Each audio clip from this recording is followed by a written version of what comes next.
Lucas capítulo 24,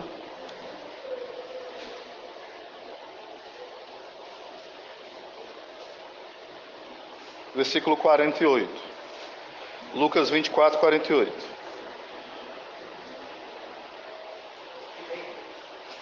Mas eu vou começar a ler do 45, fala assim: Então abriu-lhes um entendimento para compreenderem as Escrituras. Então, o entendimento das Escrituras, quem é que nos ensina é o próprio Deus. Pelo magistério, sim, e também pela luz interior, pela vida de oração, certo? Essas coisas não podem ser separadas. Eu vou entender a Bíblia do meu jeito, senão cada um vai fundar a sua igreja e pronto, né? Não, tem o magistério, tem o Papa, tem os bispos, tem os cardeais, tem os nossos queridos padres, então eles estão ali para nos ensinar, certo? Essa é a missão deles, né? Governar, ensinar, instruir, nos dar o alimento dos sacramentos, né? Aí, continuando.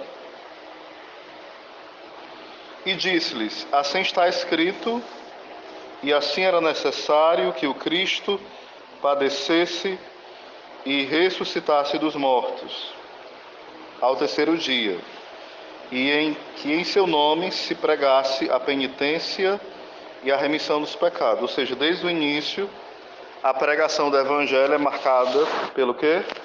Pela penitência, que é a mortificação. E o que é a mortificação? É dar morte às nossas paixões desordenadas. Por exemplo, eu sou linguarudo, eu tenho que matar a minha língua.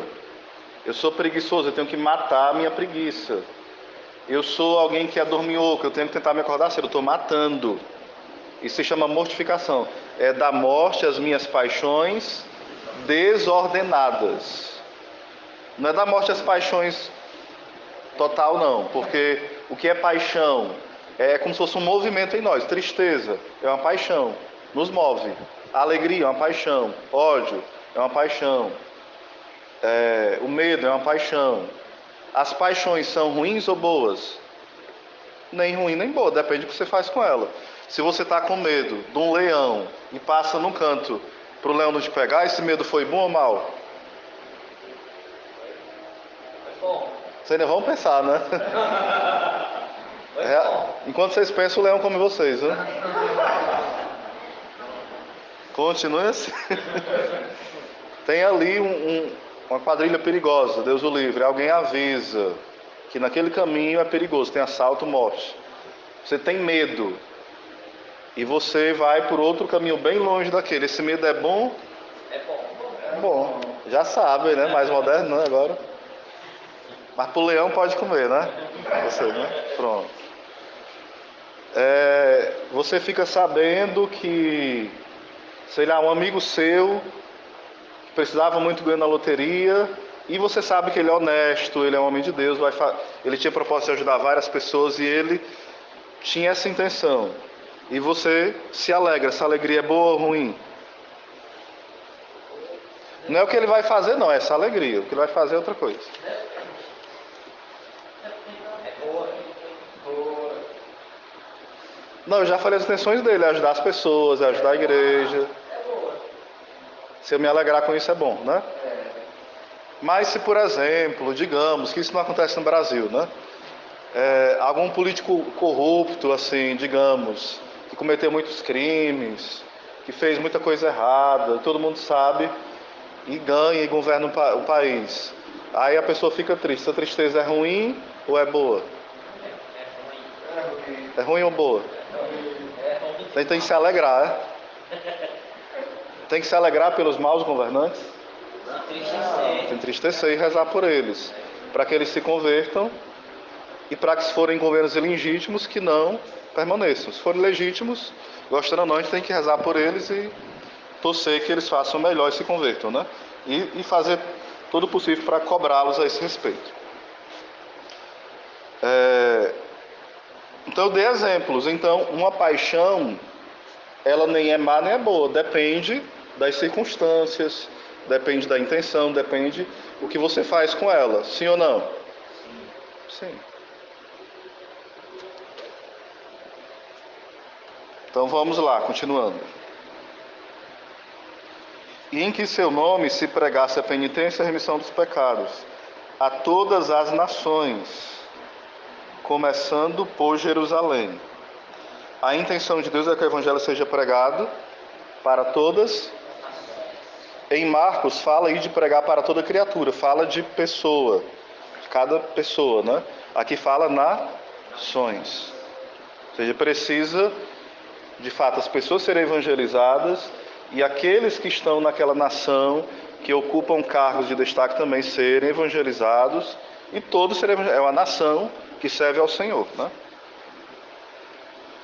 Aí, continuando. Vós sois as testemunhas destas coisas. Eu vou mandar sobre vós o Espírito Santo prometido por meu Pai.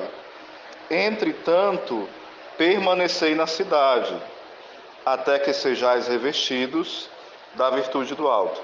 Era para permanecer em qual cidade? Jerusalém. Jerusalém é uma cidade, sim, material, física, como é a cidade de Pacajus, mas tem um sentido também de Jerusalém ser a igreja, permanecer na igreja. Mas Jerusalém também significa que um dia nós vamos morar onde? Na Jerusalém celestial. E significa que cada um de nós também é uma Jerusalém, entenderam? Então, uma só palavra pode ter vários significados. A Jerusalém cidade, a Jerusalém alma de cada batizado, a Jerusalém a igreja e Jerusalém o céu. Então manda permanecer em Jerusalém para ser o quê? Testemunha. E testemunha quer dizer o quê? A palavra que é usada, mártire. O que vocês entendem por mártire? O que é um mártire? Pessoas que não negam a fé. Pessoas que não negam a fé. Prega. Como seja da vida. Pronto, o mártire é assim, ó. Exatamente isso. O mártire, ele anuncia com a vida, com as palavras, e quando fala com a vida é com o testemunho dele assim mesmo, aquilo que ele vivencia moralmente, né? As decisões, tudo na vida dele está ali mergulhado em Deus. E quando o mundo o persegue, o demônio, as pessoas, e tentam obrigá-lo a negar a fé, o que é que ele faz? Ele prefere morrer do que negar a fé, do que negar aquela vivência, né? Então, logo no tempo de Jesus, após a ressurreição dele, pouco tempo depois, começam as perseguições e vão aumentando. Então, ser testemunha era ser o que também? Mártir. Porque era testemunha de sangue. Era testemunhar até o sangue. Ou seja, era a cabeça ser arrancada, era ser crucificado, era ser queimado vivo, era ser jogado para os leões, era ser colocado para os touros, né? Valentes virem chifrar e matar a pessoa de chifrada. Era a pessoa ser colocada para ser toda picada, arrancar dedo, orelha, todos os dentes, enfiar, sei lá, objetos cortantes por todos os lados da pessoa. Aí algumas vezes, o que acontecia? Alguns não aguentavam e negavam a fé. E eles eram chamados de quê? De lapsos. A palavra lapsus quer dizer aqueles que caíram. Então, a gente fala assim, eu tive um lapso de memória, né? Quer dizer que a memória caiu, ela falhou por alguns instantes, foi um lapso. Então, um lapso nesse testemunho, uma queda no testemunho, às vezes era algo muito sério. Por quê? Às vezes essa negação, às vezes, por exemplo, eu era pai de família, eu negava. O meu filho me via negando. Os meus irmãos me viam negando a fé. Eu era o que para eles? Um escândalo. E eu fazia que eles esmorecessem na fé. E mesmo que não tivesse ninguém, eu estava negando a Cristo. Isso era horrível. Ou seja, eu estava trocando o maior tesouro da minha vida para permanecer bem com o mundo, né? Não sofrer. Só que tem uma grande questão aqui. Os mártires, eles eram aliás, os cristãos, eles eram proibidos de buscar o martírio, porque isso é tentar a Deus. Tipo assim, eu vou lá para tal local porque eu sei que está matando os cristãos, e eu vou dizer assim, me matem. Isso é tentar a Deus, porque à medida que eu digo assim, podem me matar, eu vim aqui para vocês me matarem, viu? Já é a presunção, a pessoa está tendo a presunção que ela vai aguentar o sofrimento. Vocês estão entendendo? Sim ou não? Quem é de nós que garante que se a gente falar assim, ei, vem aqui, ó, pode me matar porque eu não nego a Cristo, eu quero ir para o céu direto, por isso eu vou ser mártir. Aí na hora que arrancar a nossa orelha, a gente vai dizer o quê? Se não for uma graça sobrenatural de Deus sobre nós. Ei, onde é que eu assino para negar? Tem quantas assinaturas, né? Nega, porque é algo sobrenatural. O homem, pela sua força, e a mulher não conseguem aguentar determinado limite de dor. Aqui é a virtude da fortaleza, e mais que a virtude, é também o dom da fortaleza. É um dom heróico. Aliás, é uma virtude heróica e é um dom de santificação. É a fortaleza dos mártires, né? É tanto que nas bem-aventuranças, em Mateus capítulo 5, fala, Mateus 5,11, bem-aventurado quando vos perseguirem. Vou tentar ler aqui na íntegra. Bem-aventurados sois quando vos insultarem e vos perseguirem e disserem falsamente todo o mal contra vós por causa de mim. Alegrai-vos e exultai, porque é grande a vossa recompensa nos céus, pois assim perseguiram os profetas que existiram antes de vós. As bem-aventuranças estão organizadas assim. Tem a primeira bem-aventurança, e elas são como a escada. Primeira bem-aventurança, bem-aventurados pobres em espírito, ou então de espírito, porque deles é o reino dos céus. Aí se a pessoa é pobre de espírito, ela vai crescendo em santidade, e ela vai se tornar o que também? Mansa. Eu não vou explicar cada bem-aventurança não, só estou explicando. É uma escada. E qual é o auge dessa escada? Qual é o ponto máximo? O martírio, que é sofrer perseguições por amor a Cristo. Não é sofrer porque você é um imprestável ou eu não. Ah, o Cássio não pagou a dívida que estava me devendo. Aí ele está sofrendo, está falando mal dele, mas é por Cristo? Não. Alguém está falando, sei lá, está perseguindo o cacique para pagar as multas, porque ele estava andando rápido. Aí ele é bem-aventurado por isso? Não, ele é mal-aventurado. Porque vai ter que pagar porque está dando mau exemplo, né? Alguém está me criticando porque eu só chego atrasado nos encontros. Aí, olha, estão falando do Osés porque ele segue Cristo. Não, porque eu chego atrasado direto. Não é por causa de Cristo, é por causa da minha falha. Vocês estão entendendo? Aí eu sou bruto com a minha mãe, ignorante, falo igual um cavalo toda vez, dando coice, relinchando, fazendo tudo. Aí alguém me critica, eu digo, olha, eu sou bem-aventurado, que estão falando mal de mim. Não estou falando mal da tua jumentice. Não era por causa de Cristo. Vocês estão entendendo, sim ou não? Só porque eu sou da igreja falam mal de mim. Não, não é só por isso não. Se for por causa de Cristo, saiba, você é um bem-aventurado. Se for por causa do nosso pecado, é um monte de sem vergonha. Só isso. Nada de bem-aventurado, é mal-aventurado. É entendido, sim ou não? Que a gente é mala, quer ser bem-aventurado na marra, né? Ter esse cuidado. Então, o martírio, repito, ninguém pode ter a presunção de querer ser mártir por força própria. Santo Antônio, por exemplo, de Pádua, ele desejava o martírio, era errado? Não. É tanto que ele via os franciscanos passando para evangelizar, e depois que ele via voltando os franciscanos mortos, ele queria mais ainda ser franciscano. Para quê? Para pregar e morrer por Jesus. Mas ele tinha a presunção do martírio? Não. Ele tinha um desejo. Entenderam? Desejo. É tanto que quando ele viu um homem que era um ladrão,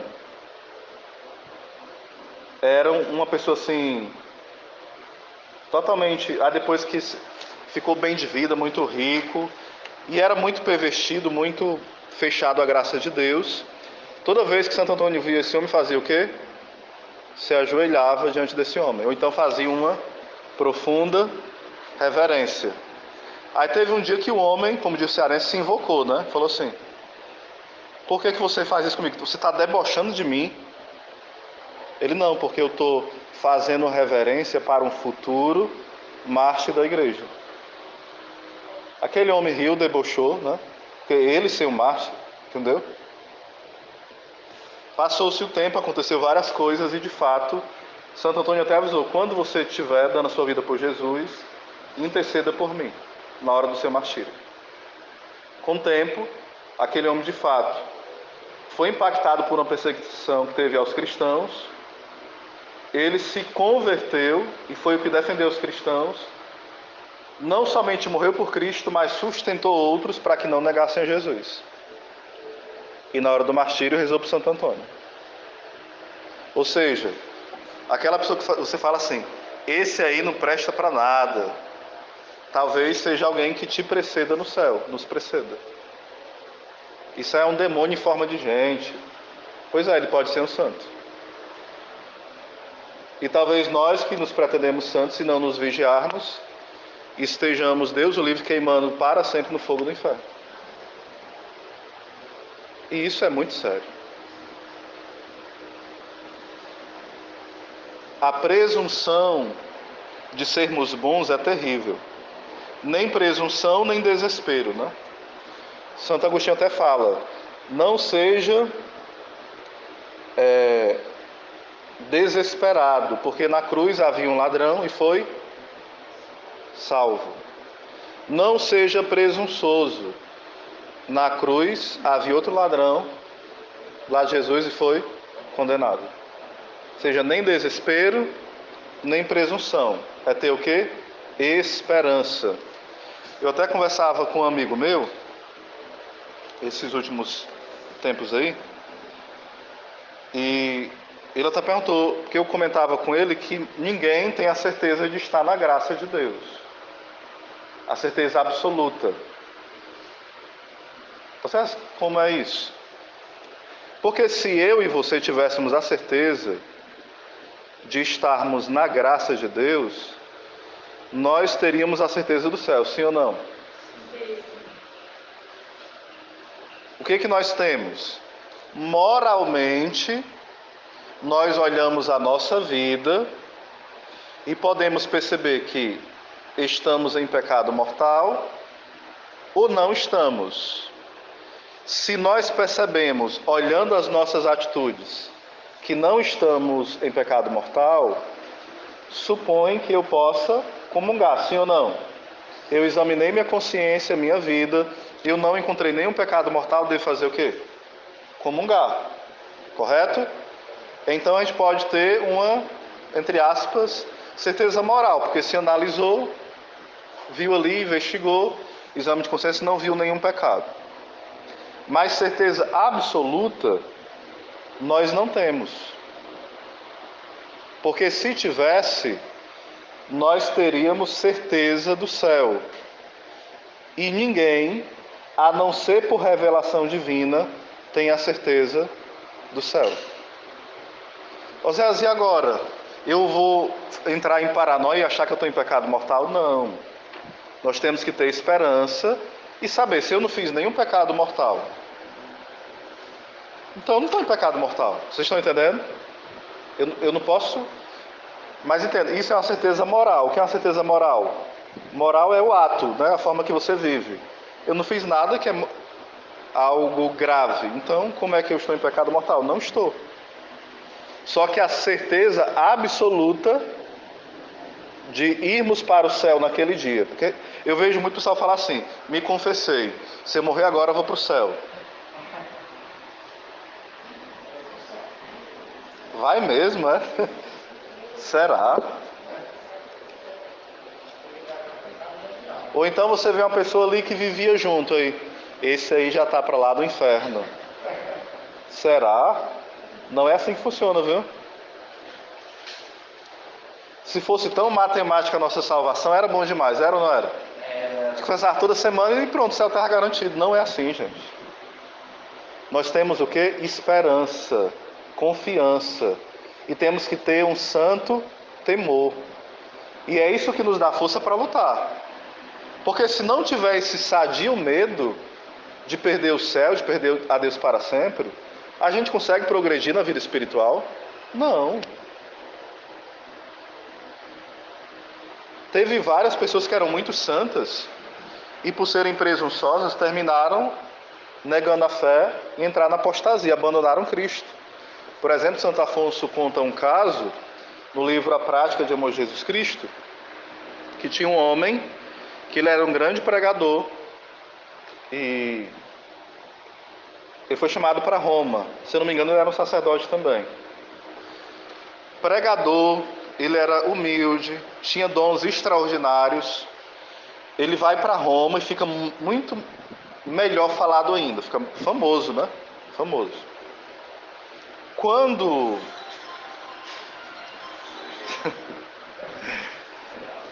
ele volta de Roma, ele volta todo assim, com o nariz empinado. Ele não aceitava crítica alguma. Antes ele aceitava ser corrigido, agora ele não aceitava mais.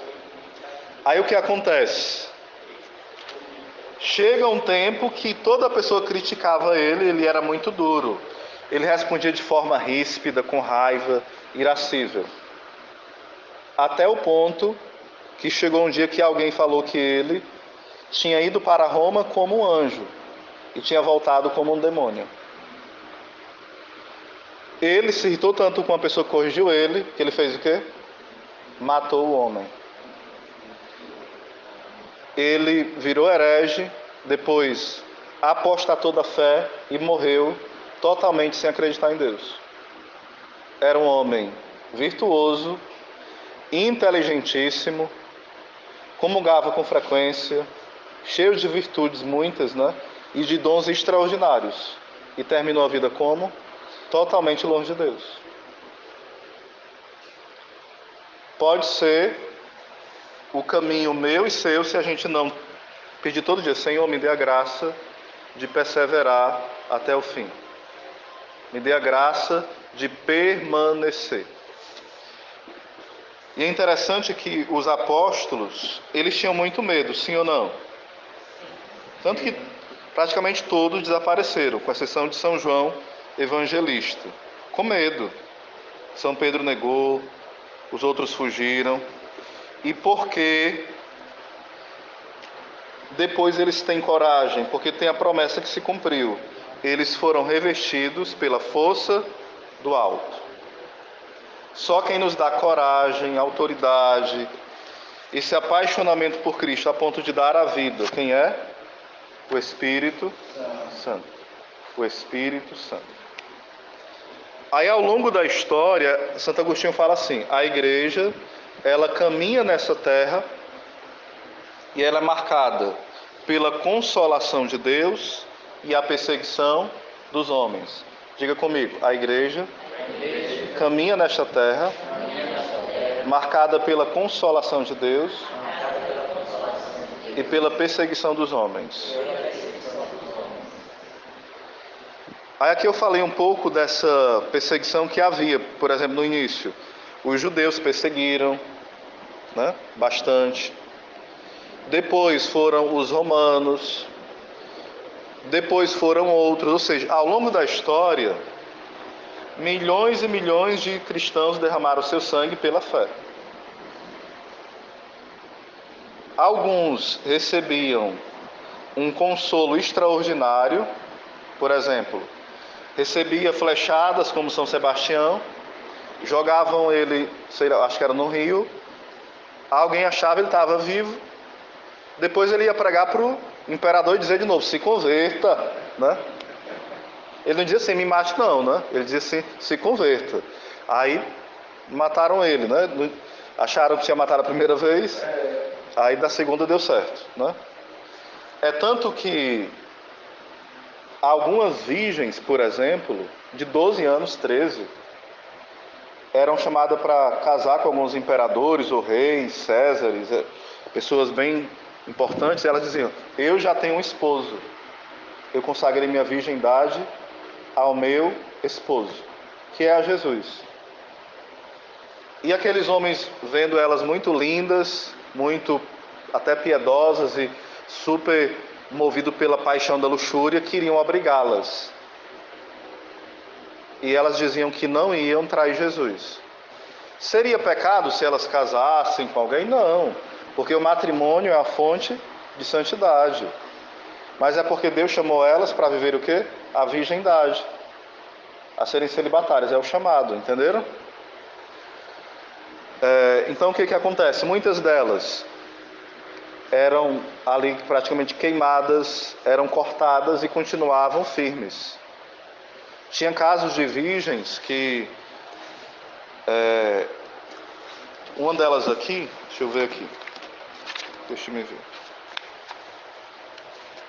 Santa Inês, ela tinha 13 anos. O homem apaixonado por ela ameaçou tanto e começou a feri-la e querer fazer coisas e falou assim, eu vou levar você, porque fez tudo com ela, ela não negava Jesus, né? Eu vou levar você para um prostíbulo para ser abusada por todos os homens possíveis. Ela falou, meu esposo vai me defender. Aí na hora que os homens vinham querer abusar dela, ficavam tão temerosos pela pureza tão grande que iam embora. Aí teve um que se atreveu e na mesma hora ficou cego. Veio uma luz e ele ficou cego. Aí ela ia rezar pela pessoa e ele ficava curado. Ao ponto que ninguém mais quis tentar abusar dela. Aí fizeram que não vamos fazer isso com ela, vamos matar e pronto. Vamos decapitá-la, fazer qualquer outra coisa. Ou seja, os mártires, eles morriam, alguns para guardar a pureza. Por exemplo, tinham virgens, ou até mulheres casadas, que eram colocadas assim, no local onde tinham os touros, os bois bem brabos, violentos. Quando eles chifravam elas e levantavam para cima e elas caíam, qual era a primeira atitude que elas faziam? Elas iam se cobrir. Porque elas não queriam perder por um instante só a pureza e nem levar ninguém a pecar. Banhada de sangue, elas faziam o quê? Se cobriam. Ou seja, outros que eram mártires, eles morreram por quê? Tinha as escrituras, mas não estava compilada ainda, né? Assim, tudo junto como a gente tem hoje. Tinha vários rolos, né? E perguntavam, onde é que está a escritura? Eles morriam, mas não diziam onde estava. Porque eles queriam queimar todas as escrituras. Eles morriam, mas não diziam. Outros morriam como? Como São Tarcísio. Ia levando a Eucaristia, ele era coroinha, né? Ia levando para dar para alguém doente ou então para alguém que ia morrer de martírio. Ele ia levando os santos mistérios, que era chamado, que é o Santíssimo Sacramento. Aí uma certa vez vários adolescentes pararam ele e disseram, me dê isso, o que é que você tem? Ele falou, não posso dar. E ficou assim, e os meninos mataram ele, né? Se não me engano foi de pauladas. Ou seja, ao longo da história tem milhares e milhares, até milhões de histórias como essas. Como falei, alguns eram socorridos por coisas extraordinárias, porque eles estavam queimando e alguns nem sentiam a dor. outros sentiam, mas mesmo assim estavam alegres. Era algo assim inexplicável. Só, de fato, uma graça sobrenatural, né? Aí eu queria falar um pouquinho da... Tem alguma pergunta, tem?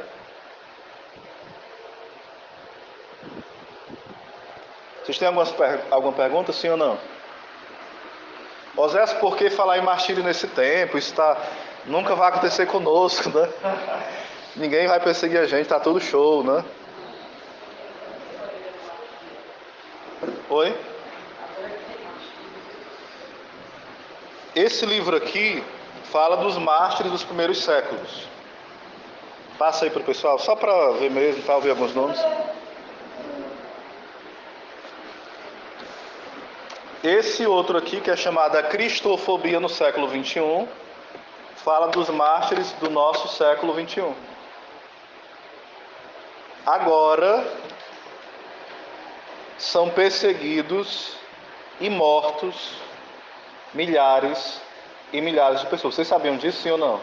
No mundo hoje, milhares de pessoas morrem por amor a Jesus.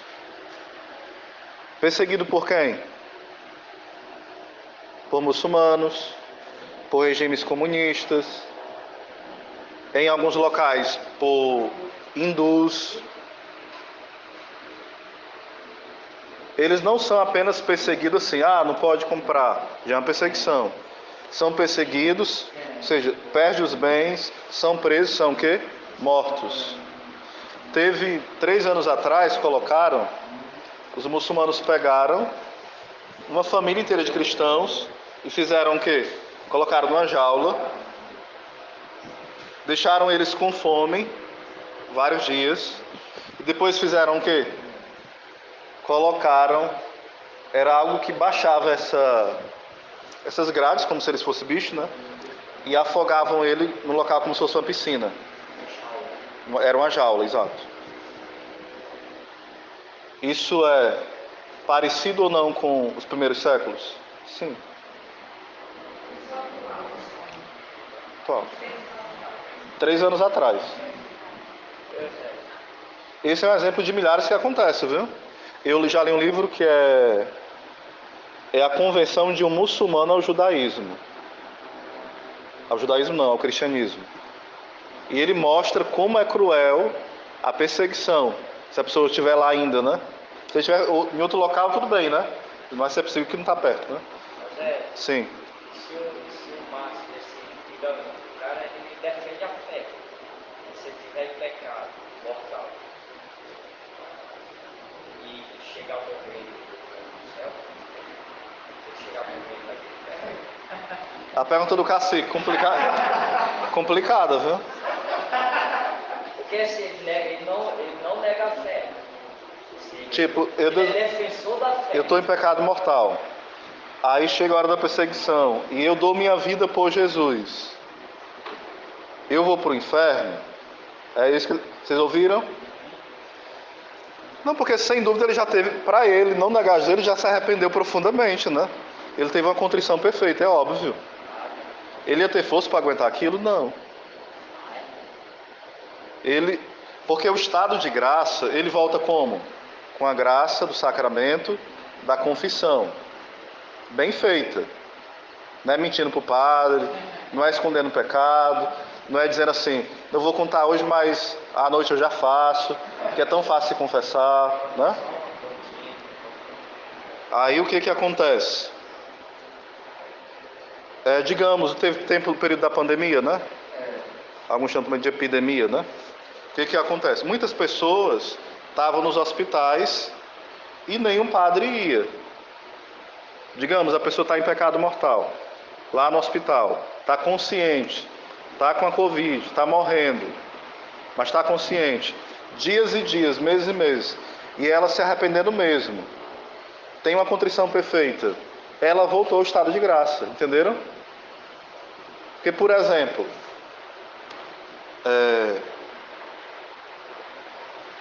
o meio ordinário é o sacramento.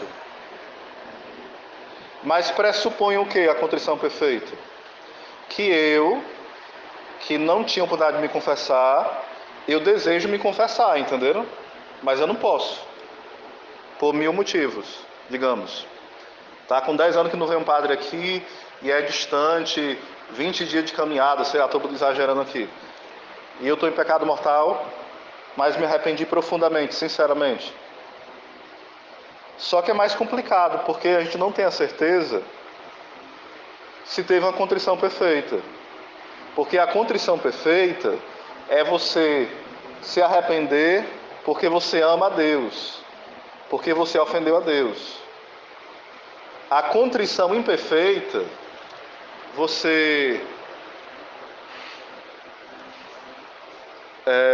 seu coração dói porque ofendeu a Deus, mas o que pesa mais muitas vezes é o medo de ir para o inferno. É uma contrição imperfeita. É o que nós chamamos de atrição. Quando a gente fala assim, a família está em atrito, o que é atrito? Duas pedras se batendo assim, é um atrito, né? Dois carros se chocando, é o quê? Um atrito, né? Se duas pedras se baterem, é um atrito. Mas se eu pegar uma pedra, uma rocha assim, e de alguma forma eu deixar ela em migalhas, o nome não é mais atrição. Qual é o nome? Contrição. É um coração despedaçado. É um coração contrito, profundamente arrependido. Há diferença ou não entre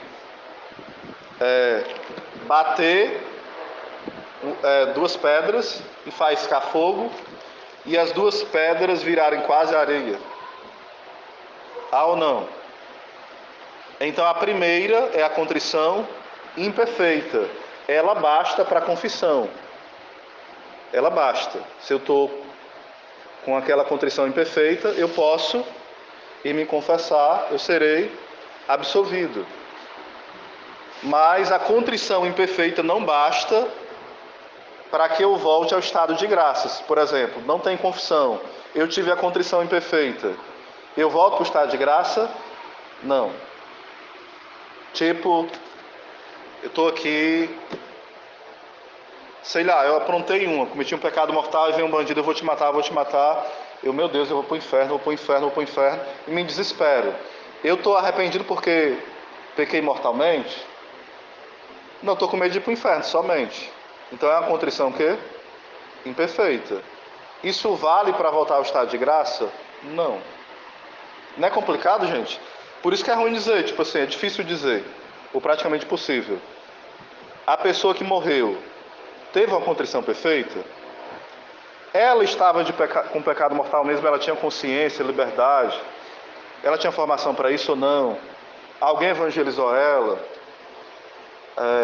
Ou então, por exemplo, vou dar exemplos aqui. São João Maria Vianney, ele estava na fila da estava no confessionário, ele foi lá na fila, o confessionário falou assim, ó. Aliás, ele mandou chamar uma senhora, e chamar ela e falou assim, olha, porque o marido dela tinha se matado, se jogado de uma ponte. Ele falou, entre a ponte e o rio existe um abismo de misericórdia. Porque ela achava que ele estava o quê? No inferno. E ele estava onde? No purgatório e ia para o céu. A gente ia pensar que ele estava logo aonde? No inferno. Agora vamos para o Padre Pio. Uma mulher perguntou, Padre Pio, meu marido está no inferno? Porque ele tinha essa graça de saber muitas vezes, né? Aí ele começou a chorar e falou, sim, ele está no inferno. Mas como Padre Pio, se ele acabou de confessar, mas ele escondeu um pecado. Percebam que a questão da salvação e da condenação não é uma lógica matemática. Por isso que o juízo final vai ser um dia de surpresas, né? Quem você acha que era aquele que está competindo com o cão no inferno para reinar? Talvez seja uma pessoa santa. E aquele que você tinha como a fama de santidade, esteja lá competindo para ser um dos piores, parecido com os demônios. Então é algo que não deve nos levar ao desespero, porque o desespero também é uma armadilha do demônio. Mas também não podemos ser narizes empinados e arrogantes. Devemos ser o quê? Humildes. Senhor, minha alma está em perigo, mas eu confio em Ti. Me dá a graça de perseverar até o fim. É forte, né? Dá até um bug aqui até para falar que a pregação quer parar, porque o negócio é forte, né? Hoje, até tomar águazinho, podem partilhar aí, viu?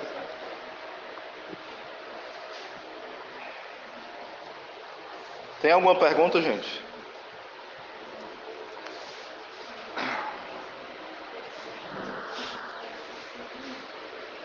Então vamos lá. Essa perseguição aos cristãos,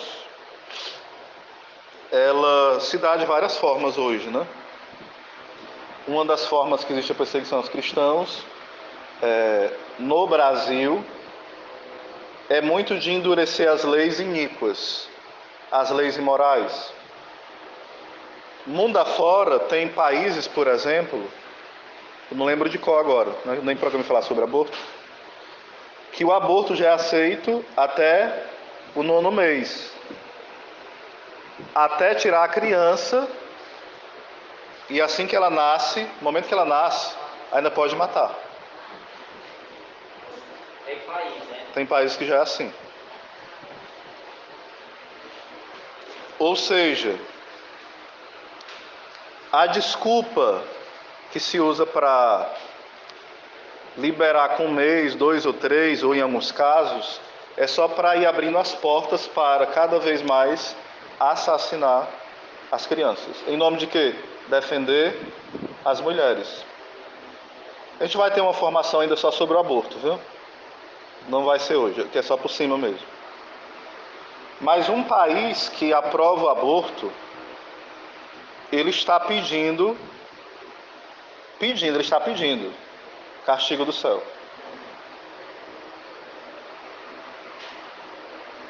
Deus não fica parado diante da iniquidade que se levanta e do assassinato de crianças que se multiplica.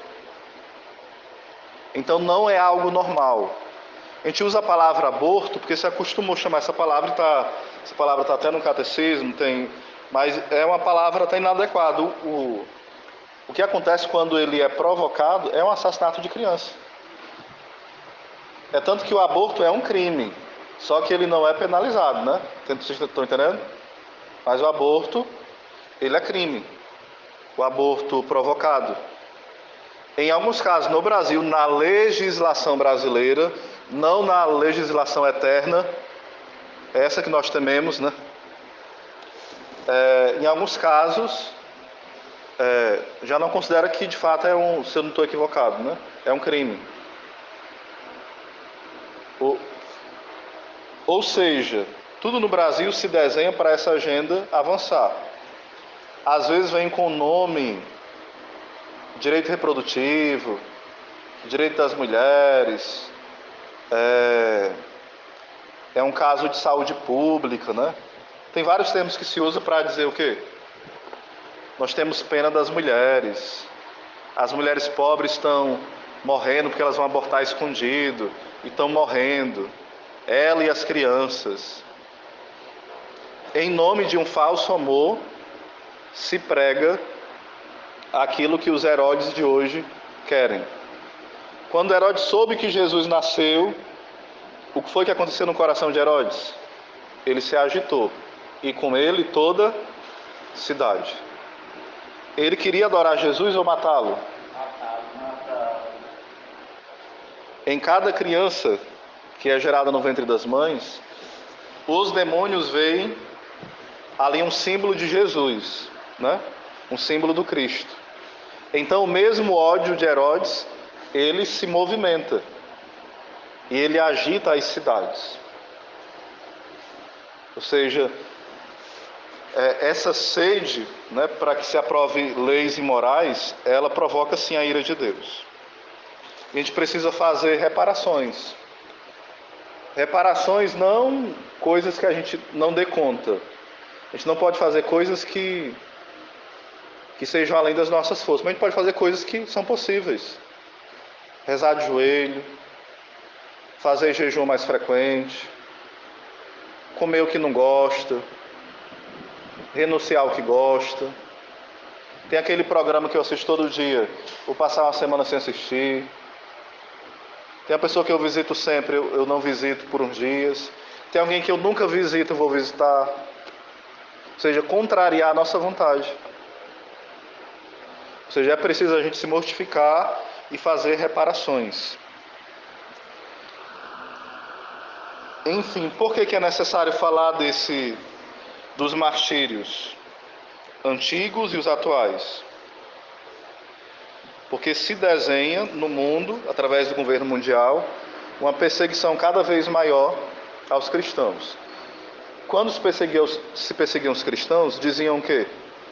Que eles eram imorais, que eles comiam crianças, inventavam, né? E daí começava a perseguição, inventavam um monte de coisa. Diziam que eles eram ateus porque não acreditavam nos deuses falsos, eles eram ateus. Diziam que eles não eram humanos. Sabiam que dizem hoje que muitos de nós não somos humanos? Porque se nós fôssemos humanos, nós entenderíamos uma mulher que ia abortar. Nós entenderíamos a ideologia de gênero. Nós entenderíamos as pessoas que estão nas seitas. Vocês viram que foi aprovado agora, dia 21 é o dia de quê? Do candomblé. Aí eu digo o seguinte, nós temos que amar quem está no candomblé? Sim. Temos que amar os amigos, os inimigos, amar quem é católico, quem é protestante, quem é ateu, todo mundo. A questão não é essa. A questão é que vai aos poucos se desenhando para que qualquer crítica, por exemplo, eu que prego muito contra falsas doutrinas, acho que eu devo ter dado mais de 100 pregações sobre esse tema. Vocês acham, se alguém gravar uma pregação minha sobre falsas doutrinas, alguém que seja do candomblé vinha para minha pregação, a avó dela seja da Umbanda, a tia dela, a mãe dela, ou ela mesma e está ali no seminário, ou no grupo de oração, vai ser tido como o quê? Intolerância,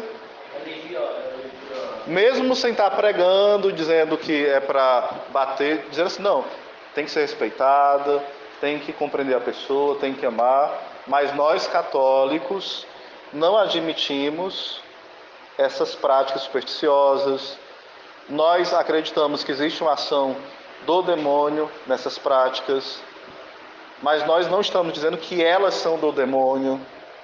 Mesmo que a gente explique por A mais B, de forma clara, vão dizer o quê? Não, você é mentiroso, você é intolerante. Todas as religiões são o quê? Iguais. Perante a lei civil, infelizmente, hoje isso é uma grande verdade. Em outrora não foi, né? Ou seja, a religião católica vai ser nivelada a todas as outras. Nós somos até acusados de sermos o quê? Perseguidores. Nós somos os perseguidos, né? Mas nós somos acusados de quê? Perseguidores. Perseguidores. Então está se desenhando, só que geralmente as pessoas, elas veem que está acontecendo.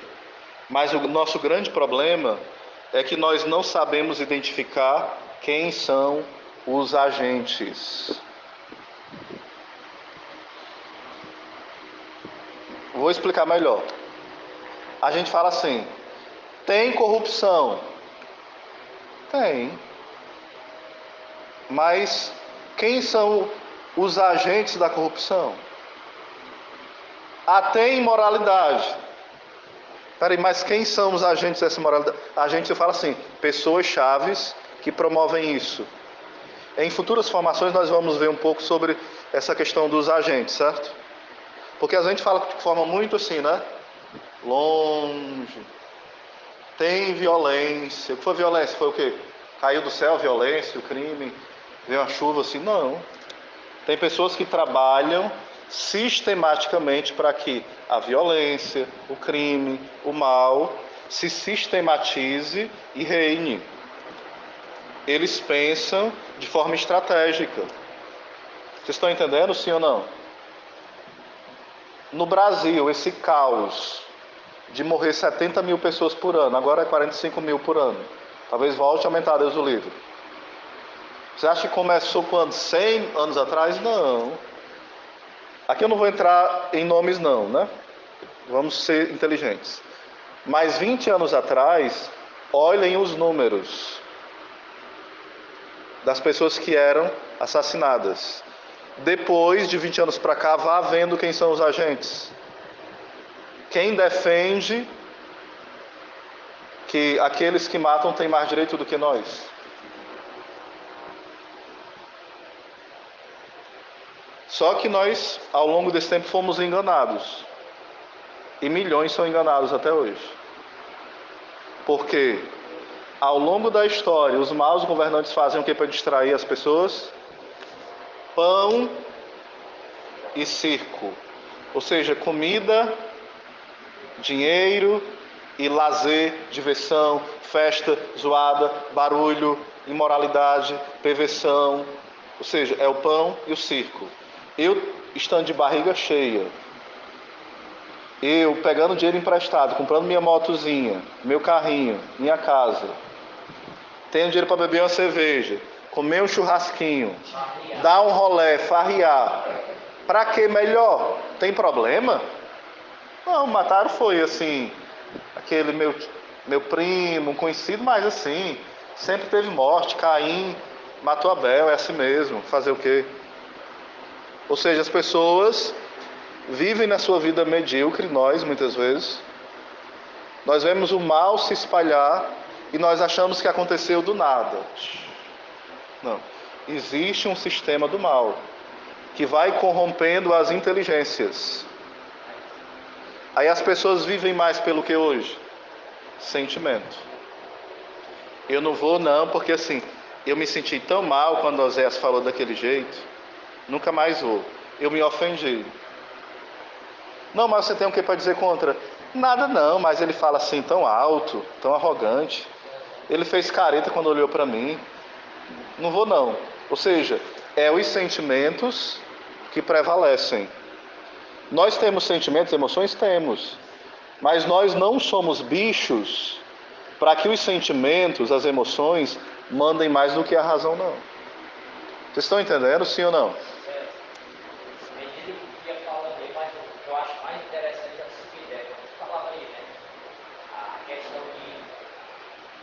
Questão assim, aí o cara muito bem, ele pega um carro, né?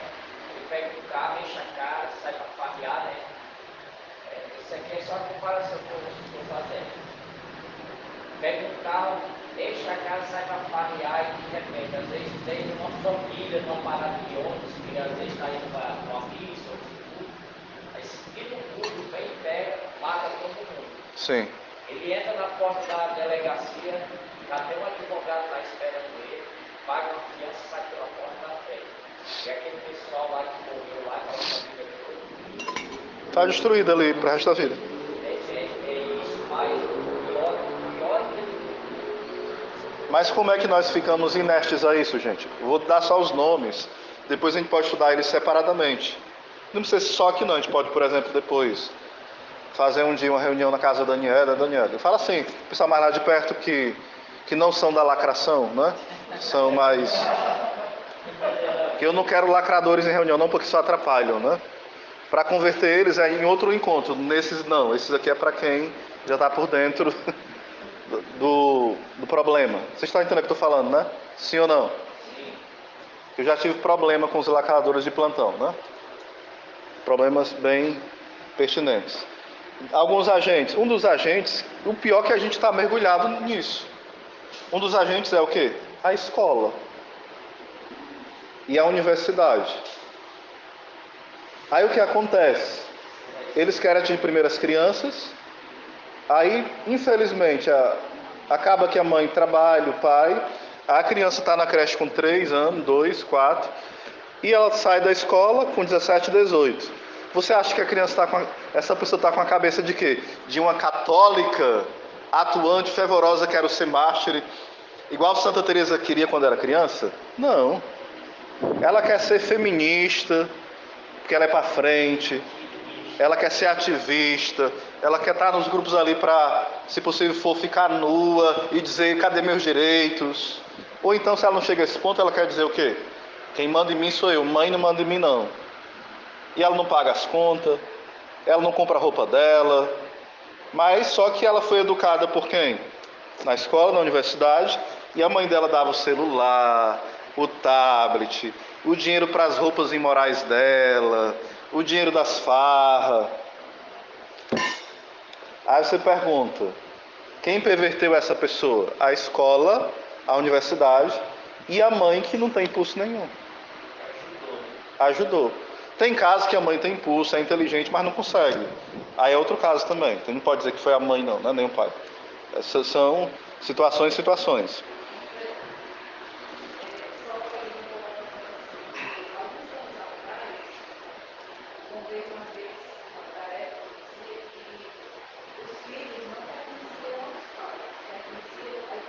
Isso, ao Estado, né?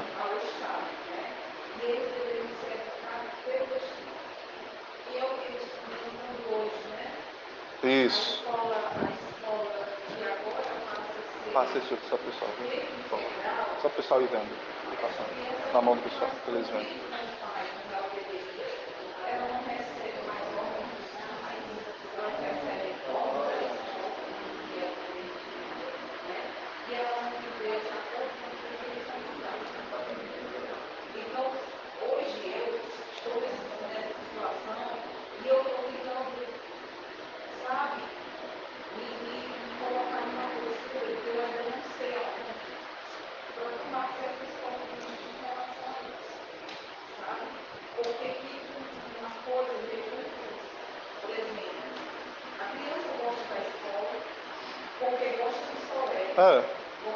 É o normal, né? Normal.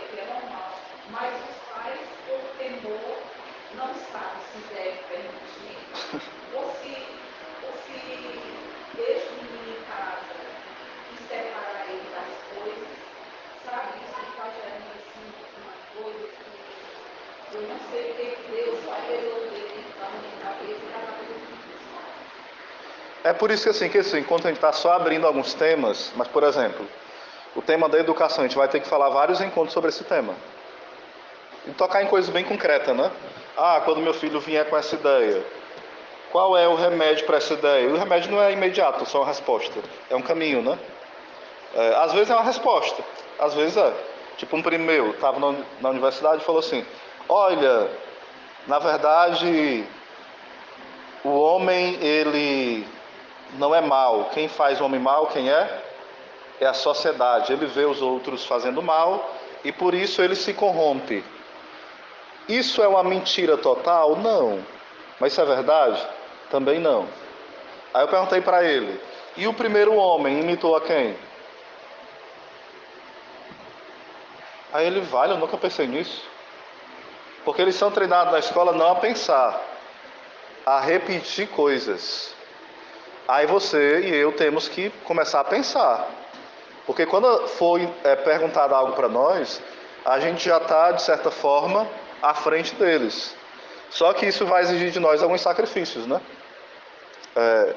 É por isso que esse ano eu quero gastar um pouquinho mais de tempo, se eu tiver vida, saúde, tempo para isso, com a graça de Deus, falar bastante sobre esse tema da educação. Como ela é pervertida e como a gente pode usar pelo menos algumas coisas para não ser totalmente impactante na educação do filho, né? Tem que usar algumas ferramentas. É tanto que eu estou acompanhando um jovem, alguns jovens, né? Mas um em específico, eu lembro que ele contou uma situação, que eu não posso dizer qual é, bem delicada. Conversei com ele, ouvi, ele achou que eu ia fazer uma lavagem cerebral. Eu só ouvi ele. Depois, ele disse que veio a pedido da mãe e do pai. Só que o segundo encontro ele quis vir porque ele quis. Foi porque alguém mandou. Aí eu dei um livro para ele, emprestei, né? Ele leu, amou o livro. No terceiro encontro, ele já estava, ele mesmo marcando, conversando comigo, dizendo que aquele pecado que ele cometia, ele descobriu outros que ele tinha também, que levava aquele. Ele não queria mais saber daquela coisa que ele queria viver, aquelas coisas feias. Ele queria saber de Deus, ele tinha as desordens dele, mas ele queria descobrir Deus mais. Aí eu já aconselhei ele, eu acho que 7 vezes. A mudança do primeiro encontro para cá, em menos de 6 meses, foi bem radical. Ou seja, um jovem de 17 anos. Porque os pais não tinham bagagem para dar o mínimo para ele. Ele falou, meus pais não dizem isso para mim, nunca falaram, nunca perguntaram, não sabem dizer nada. Eu vou culpar os pais? Não. Mas não é só proibir, não é só dizer, menino, isso está errado. Ei, mãe, a igreja matou várias pessoas. Matou não, menina, é mentira. Matou, mãe, eu sei.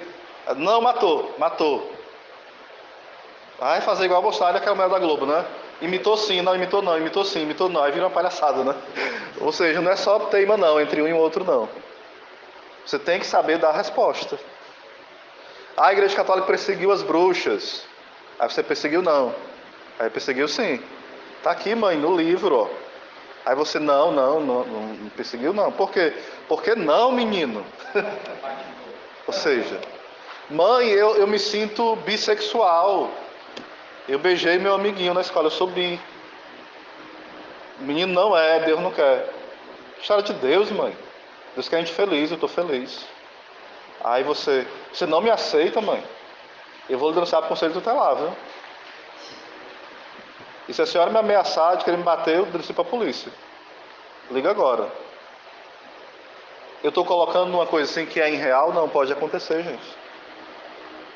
Porque em muitas escolas, não todas, graças a Deus, nessa parte mais de interior, né, que é a nossa, né, as pessoas ainda guardam muitos valores, né, de respeito ao pai e mãe, mas nem todas. Então vai ser falado, meu filho, sua mãe não sabe de nada não, escute as coisas modernas, ela é tapada, quadrada, coisa de igreja aí. A igreja, ela faz lavagem cerebral, enquanto é o contrário, a igreja deslava, né?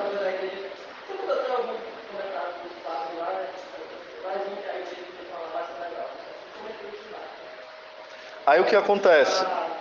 É isso mesmo, é só o que falam. Aí o que acontece geralmente? Um dos agentes é o quê? Escola, universidade. Outro agente, a imprensa.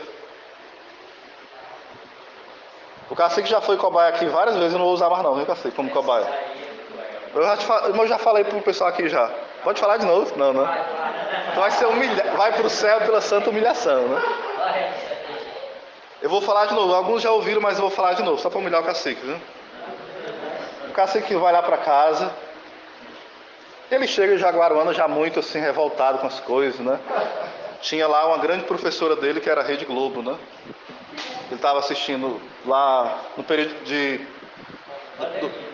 do coronavírus aí, né? Era. Acho que aí vai diz, mas quero ouvir, né?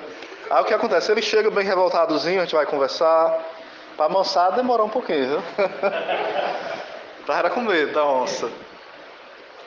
Mas as visitas na rádio, a gente foi conversando até aos poucos, ele foi abrindo o coração, nunca confrontou, ele só falava a opinião dele normal, né? Eu estranhei o que estava acontecendo, porque tudo que ele falava, a gente sabe, porque às vezes passa em algum local, tá ligado. Você vai merendar em algum canto, tá onde? Na Globo.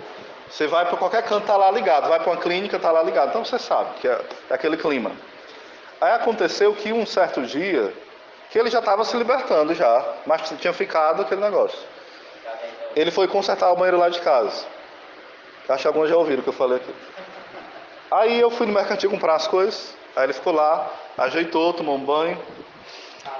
Calor, né? Às vezes eu ajeitei, tomei um banho, relaxei e tal. Mas tomando banho aqui nessa água fria, tava lembrando, sabe de quê? Do fogo na floresta Amazônia.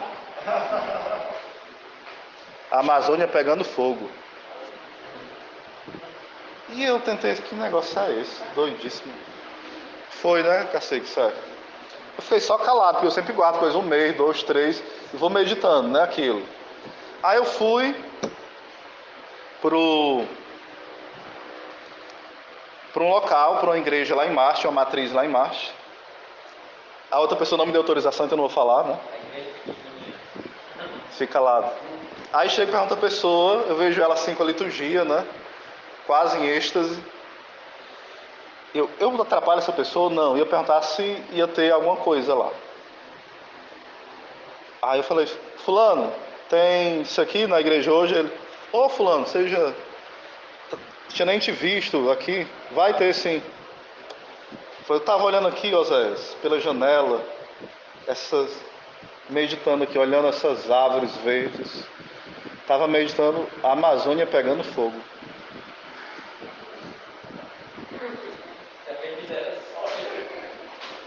Aí eu falei, rapaz, esse pessoal deve morar na Amazônia mesmo, né?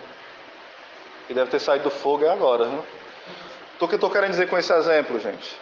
Nós repetimos o que a mídia fala. Parecemos uns robozinhos. Quando você falar coisa, pergunte assim, ó. Da onde é que eu tirei essa ideia?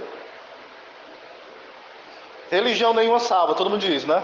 Peraí, tu tirou essa ideia de onde, filho? Onde foi que tu ouviu?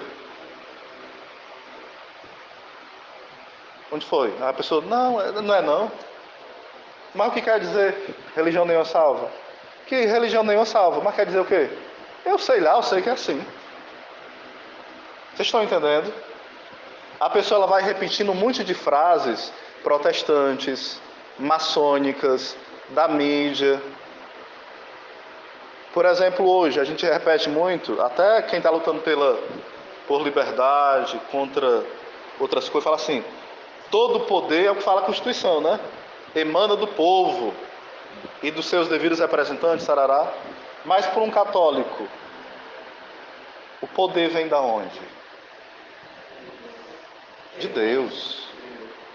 A nossa Constituição, que a gente tem que respeitar, óbvio, enquanto ela não ferir os princípios cristãos, católicos, né? Quando ela for contra, já é outra coisa. O que acontece? Ela tem todo um esquema que é ligado à maçonaria, ao pensamento comunista, desde que ela foi criada. E tem muita coisa lá boa e tem coisa lá bagunçada, entenderam? Porque quem fez lá ela não foi pessoas católicas, cheias de Deus, não, foram pessoas que estão ali, foram formadas nas nossas faculdades, universidades, pela mídia, né? Pelos valores do mundo. Vocês estão entendendo que o negócio é mais complicado do que a gente pensa? Não é simples assim. Então, um dos agentes qual é? Escola e universidade. Outro agente? Imprensa, que é a mídia, né? Tu sai repetindo. Então, tinha pessoas que no tempo mais cruel do Covid ficavam tipo assim, querendo ver quantas pessoas mais morreu. Morreu mais um, mais um, mais um. Só queria contar. Aí essas pessoas ficaram como? Depressão profunda, crise de ansiedade, revoltada contra os outros, procurando sempre alguém para condenar, cheia de raiva. Enquanto, se ela ficasse no cantinho dela, procurando só se cuidar e se informar quando fosse necessário, ela estaria muito melhor, sim ou não? Sim. Então, aí o outro local, agora para encerrar, que é um agente, são pessoas dentro da igreja que aderiram a um pensamento comunista, maçônico, mundano, pagão, protestante, marxista, mas não é o pensamento católico. Aí isso é ensinado aonde às vezes? Estou dizendo que é aqui não, viu gente? Falando em vários outros locais. Às vezes numa catequese, numa homilia, num retiro. Começa a catequese hoje. Às vezes pega um texto e vamos fazer um círculo. Até comentei isso no grupo, não foi? Não sei se alguém ouviu. Falei a catequese do Paulo Freire, né? Aí faz o ciclo. Vamos, o que vocês entenderam? Faz um ciclo aqui para ver quem sabe agitar motor de carro. Dá um texto, né? Aí mostra ali. Agora vamos discutir quem sabe ajeitar motor de carro. A gente vai saber como é que ajeita, sim ou não? Só lendo um textozinho? Não. Agora pega um texto para saber como é que instala energia elétrica em um local. Aí dá um papelzinho, 2 papéis, vai estudar, aí vai debater em grupo. Tem como as pessoas debaterem em grupo sobre aquilo? Não. Porque pode ninguém entender de eletricidade. Aí como é que a gente pega a palavra e fala assim, ó, vamos agora fazer os nossos círculos bíblicos, né? Às vezes tu é contra os círculos bíblicos? Não. Eu sou contra aquilo que muitas vezes em alguns locais, lá em Vênus, Plutão, Marte, é feito. Transforma o círculo bíblico em batalha social. Transforma a catequese em batalha social. Quando eu falo batalha social, é como se não existisse céu, inferno, purgatório, morte, sacramentos, pecado. Só existe o quê? Alguém que passa fome e vontade de comer. Mas se eu entender que alguém que está passando fome precisa de comida, e quando ela encher a barriga, ela precisa pensar em quê? No céu, no inferno, em conversão. Porque senão eu vou encher a barriga da pessoa, ela fica gordinha igual eu, e tem muita gordura para queimar lá no inferno. Esse ciclo bíblico aí que está falando, questiona até a questão do milagre, né? Muitos deles sim. Aí vai rasgando a Bíblia. Vocês estão entendendo? Muitas vezes, claro, essas pessoas estão abandonadas ali. O pessoal não sabe nem o que estão fazendo. Mas vem os livrinhos prontinhos, aí vão com perguntas, né? O que você achou? Será que nós... Aquelas perguntinhas bem sutis, para gerar o debate. Aí você pergunta, quem sai daquele encontro querendo ser mais santo? Querendo se confessar? Querendo cortar a língua no sentido bom? Querendo se vestir bem? Vocês estão entendendo? Com lágrima no rosto? Com o coração desejando o céu, ver a Deus, a Virgem Maria e os Santos? Sai aqui, olha, legal aquele texto, achei legal. Aquele cara é inteligente. Ele falou o contexto histórico, legal. E eu pensava que era assim, né? A gente é tão piegas, piedoso, que achava que era de outro jeito. Ou seja, aprende um monte de heresia e se acha o quê? Sábio. Enfim, isso só vai aumentar dentro da igreja. Vocês não estão enganados, só vai aumentar. E tem aumentado. A normalização do pecado só vai aumentar. Só que você, nós não podemos estar dentro dessa normalização. Quando você for para a confissão, como eu ouvi um caso, que eu não vou dizer qual foi, mas que um casal cometeu um pecado gravíssimo, mortal. E o padre falou assim, isso é amor. A pessoa veio me falar, Zé, e aí? Eu falei, não filho, isso é pecado grave. Zé, mas ele estudou. Não quero saber se ele estudou, se ele tem 10 diplomas, isso aqui está no catecismo, está na Bíblia, está na vida dos santos, está na lógica, até para quem não sabe ler, é pecado grave. E o que ele fez com a pessoa, com todo respeito a ele, nem foi amor. Foi até um ódio à alma daquela pessoa, sem ele perceber. Não vou entrar na intenção dele. Querendo ajudar, atrapalhou. Aí vem outro e diz, ou seja, me chegam nos aconselhamentos muitas pessoas que contaram pecados graves, pecados mortais objetivos, e foi dito o quê? Calma, seja feliz, é tranquilo, não seja tão rigoroso consigo mesmo, você é humano. Aí vocês entendem que muitas vezes até na homilia a pessoa ela é show, mas no confessionário ela é o quê? Um desastre.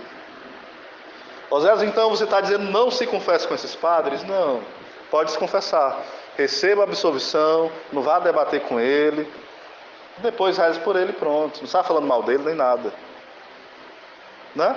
Procura outros, né? Aí procura outro. Se não achar, depois se estiver precisando ir com ele, você vai lá e conta. Aí ele pode falar um monte de abobrinha, você lá escuta, pede lá por ele, recebe absolvição, porque se for teimar, é capaz dele nem te absolver.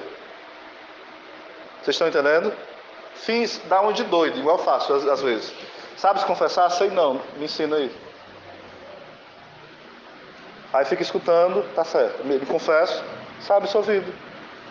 Nós não podemos dar um de doido, aliás, ser doido não. Dar um de doido pode dar, mas ser doido na confissão não é brigar com o padre não. Não, padre, tá aqui, ó, no catecismo, bora lá, e aí briga ele, vai-te embora, carniça, né? Aí você vai e morre no caminho com a raiva do padre, em pecado mortal, aí se ferrou. Vocês estão entendendo, sim ou não? Eu já terminei.